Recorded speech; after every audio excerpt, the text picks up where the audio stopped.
Well, crews have been unable to resume the search for a missing ATV rider who broke through the ice on Lake Erie. Monroe County authorities say the man went under about 1,000 feet from shore in Frenchtown Township last night. A neighbor who saw him go in rushed to help, but it was too late. 7 Action News reporter Matthew Smith is live where it happened now. Matt, I can't even imagine how that family is coping with all of this today.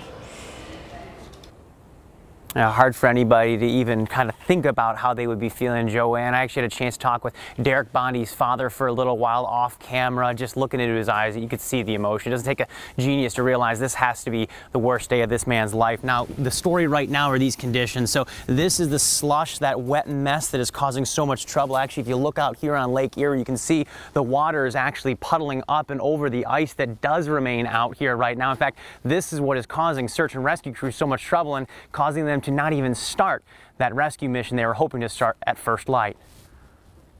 Well, it hurts.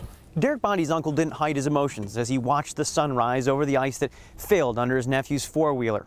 He told me that words are hard to come by. He's a well-loved kid. I say kid. To us he's a kid, but you know, his parents are heartbroken, and so is the whole family right now.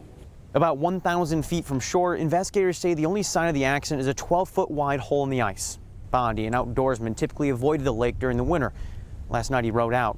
The only person to ever see him again, a nearby neighbor who saw lights riding across this ice late last night before they disappeared, causing him to panic and rush out here.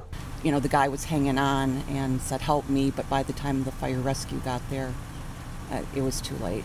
Without sunlight and worsening conditions, the Monroe County Sheriff says the search for Bondy had to be called off. It was expected to start early this morning, but with poor conditions remaining, that too was slow to start, leaving the family not only hurting, but with little to no closure. We'll probably talk about him a lot.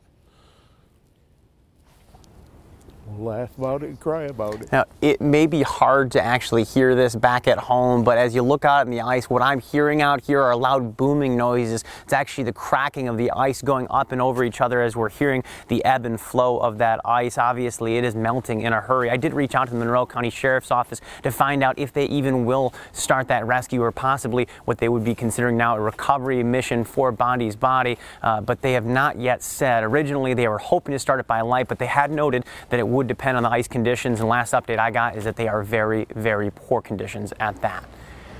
We're live this morning, or this afternoon in Monroe County. Matthew Smith, 7 Action News. Yeah, you can see those poor conditions just even right behind you there, Matt. Hard to believe, hard for that family. Thank you so much, and a tragic reminder about the ice right now. We are really coping with a wet mess out there today from all the melting snow.